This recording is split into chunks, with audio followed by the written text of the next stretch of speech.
Madam President, I'm really pleased to be able to come to the floor this afternoon to join my colleague from Ohio, Senator Portman. We've twice traveled to Ukraine together. I've appreciated his leadership as co-chair of the Ukraine caucus and his advocacy for not only legislation to help Ukraine, but also for these reports, which weekly have kept the war in Ukraine in front of the American people, which is so important as we think about how do we continue support in our public for what's happening in Ukraine and this fight that the Ukrainians are so courageously waging. I'm also pleased to be here with my colleague, Senator Tillis, who, along with me, co-chairs the Senate NATO Observer Group, because we're going to be voting this afternoon on ratification of the accession of Finland and Sweden to NATO. Together, we led a bipartisan delegation to Madrid last month, which included both 3 Democrats and 4 Republicans, and we were able to visit Helsinki and Stockholm on our way into Madrid to talk about just why it's so important that Finland and Sweden are joining NATO. And I wanted to talk about both of these topics this afternoon because they are connected. As Senator Portman has said,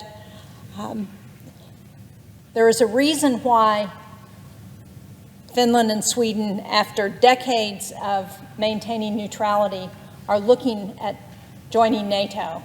It's because of this unprovoked, brutal war by Russia against Ukraine. And if they're successful in Ukraine, we don't know where that will end. And so we need to make the connection for people.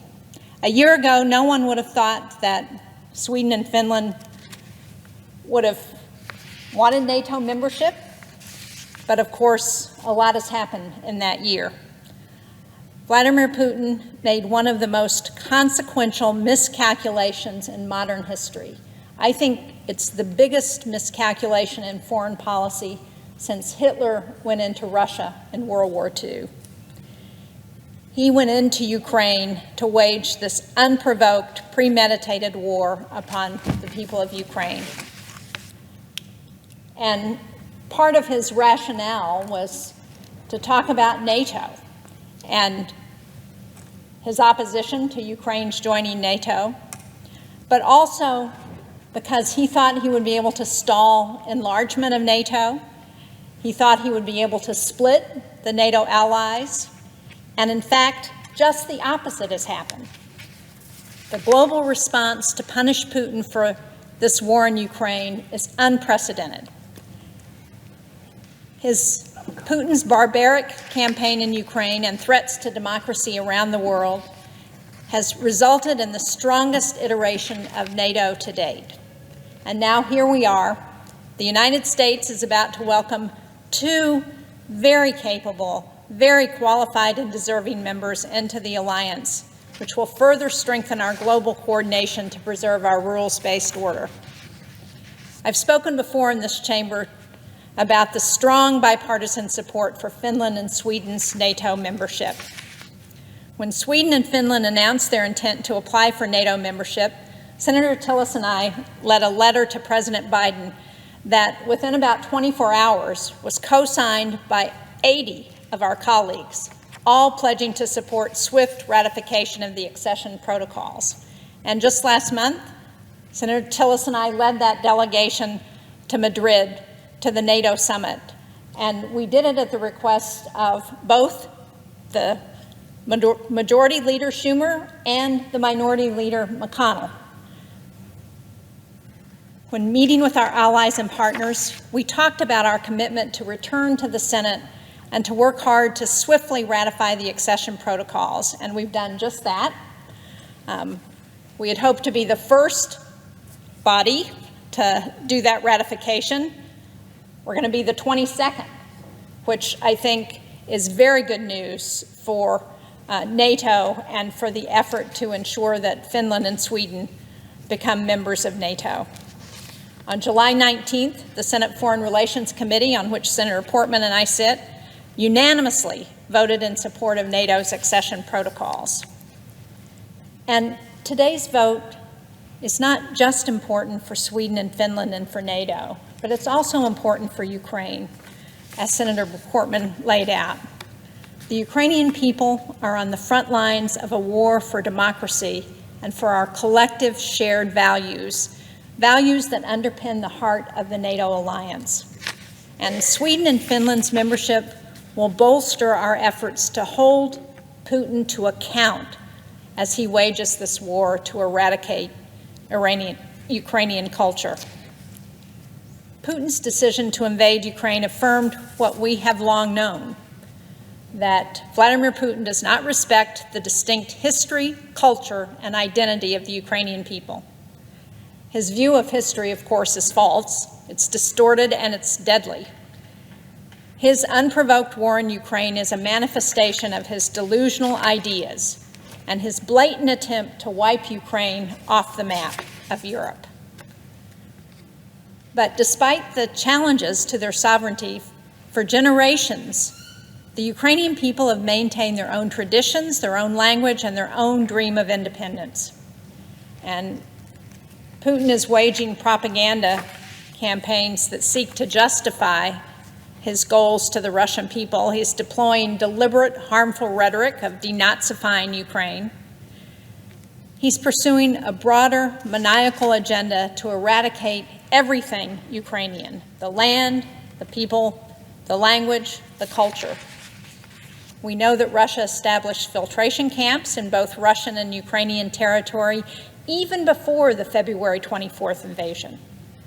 Now reports are that there are over 1 million Ukrainians who have been forcibly relocated to Russia, including about 250,000 children who have been taken from their Ukrainian parents and sent to Russia. So we need to call Putin's actions what they are. They are acts of genocide. And after the horrors of the Holocaust, the Rwandan genocide, the Yugoslav wars, the international community had vowed to never again let such immense human tragedy happen on our watch. Well, we must not let Putin accomplish his mission of destroying the Ukrainian people and dismantling the international rules-based order which has been in place for more than 70 years.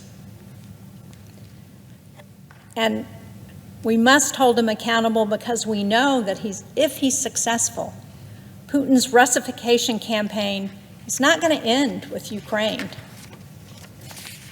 Who will be next? The Baltic states? Eastern European countries, Romania, Poland? As Americans, we have a moral obligation to work with our allies to hold Putin to account. And I'm proud that this body is doing just that. Last week, the Senate Foreign Relations Committee, of which Senator Portman and I are both members, introduced a resolution recognizing Russia's actions in Ukraine as genocide. But of course, we must do more, and today's ratification vote is going to be another step in sending a message to both Vladimir Putin and the Ukrainian people that NATO is unified and that we are going to continue to support their efforts to push back against this brutal dictator. So I hope that our colleagues will join us in celebrating today's important moment of NATO's enlargement from 30 to 32 members. This historic accession is a testament to the global commitment to not be bystanders amid a war that violates all international norms and seeks to destabilize our rules-based order. I hope that our remaining NATO allies will move swiftly to advance Sweden and Finland's NATO membership, and amid Russia's horrific campaign of ethnic cleansing against the Ukrainian people, we must recognize the importance of our shared transatlantic values to push back on Putin's dangerous and bloodthirsty war against Ukraine. So, again, I'm pleased that we are here to support both Ukraine and the ratification of Sweden and Finland into NATO. I'm sure we will have a very strong bipartisan vote this afternoon, and I look forward to continuing to work with NATO and with our colleagues as we do everything we can to support the success of Ukraine against Vladimir Putin. Thank you, Madam President. I yield to my co-chair of the Senate NATO Observer Group, Senator Tillis.